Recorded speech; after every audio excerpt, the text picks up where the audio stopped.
धरती solar system की एकमात्र ऐसी प्लैनेट है जिस पर लाइफ एग्जिस्ट करती है। हम अर्थ पर रहते तो हैं, लेकिन ऐसे बहुत सारे फैक्ट्स हैं जिनके बारे में हम अवेयर नहीं है। इस वीडियो में मैं आपको बताने जा रहा हूँ top 5 facts about planet earth. So let's explore. Number 1, age of the earth. क्या आपको पता है कि धरती की एज लगभग 4.543 बिलियन ईयर्स है, मतलब कि लगभग 454 करोड़ साल। अब आपके मन में सवाल आया होगा कि अर्थ की ये साइंटिस्ट ने कैलकुलेट कैसे की हुई, तो मैं आपको जानकारी के लिए बता दूं कि साइंटिस्ट ने इसे रेडियोमेट्रिक डिटेक्टिंग टेक्निक से कैलकुलेट किया है। रेडियोमेट्रिक डिटेक्टिंग एक ऐसी टेक्निक है जिसमें साइंटिस्ट किसी भी पत्थर या मटेरियल की उम्र कैलकुलेट करते हैं।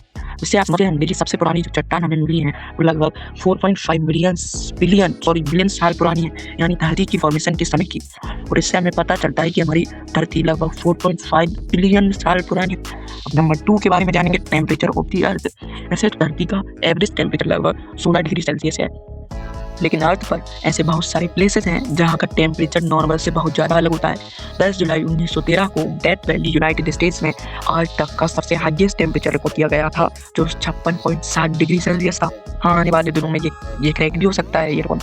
अगर लोएस्ट टेम्परेचर की बात की जाए तो वो है -89.2 डिग्री सेल्सियस, जो 21 जुलाई 1983 को वॉस्को स्टेशन अंटार्कटिका में रिकॉर्ड किया गया था।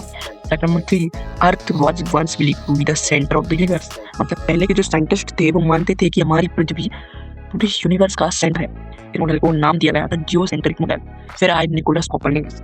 इस बंदे ने कहा कि हेलियोसेंट्रिक मॉडल को प्रेजेंट किया। इस मॉडल के अनुसार सन अर्थ के चारों ओर नहीं घूमता, बल्कि अर्थ सन के चारों ओर घूमती है, जिससे पता चला कि धरती पूरे यूनिवर्स का सेंटर नहीं है। फैक्ट नंबर 4 के बारे में जानेंगे, the rotation of the earth is gradually slowing down. मतलब हमारी धरती का जो घूमने की गति है वो धीरे धीरे स्लो होती जा रही है। जी हाँ, आपने बिल्कुल सही सुना, अर्थ की रोटेशन स्पीड धीरे धीरे कम होती जा रही है। अगर हम इसकी डिसलेरेशन की रेट की बात करें तो ये लगभग 1.7 मिली सेकेंड पर सेंचुरी है। धरती की स्पीड जो हो रही है तो मून धीरे धीरे धरती से दूर जा रहा है, लगभग 3.78 सेंटीमीटर प्रति वर्ष की रफ्तार से, और इसी वजह से धरती की स्टेशन स्लो होती जा रही है। धरती मून से जितना दूर जाएगी अर्थ की स्टेशन उतनी स्लो होती जाएगी। 3.78 सेंटीमीटर प्रति वर्ष सुनने में ज़्यादा नहीं लगता, लेकिन अब मैं आपको बताता हूँ कि इतना अमेजिंग क्यों है।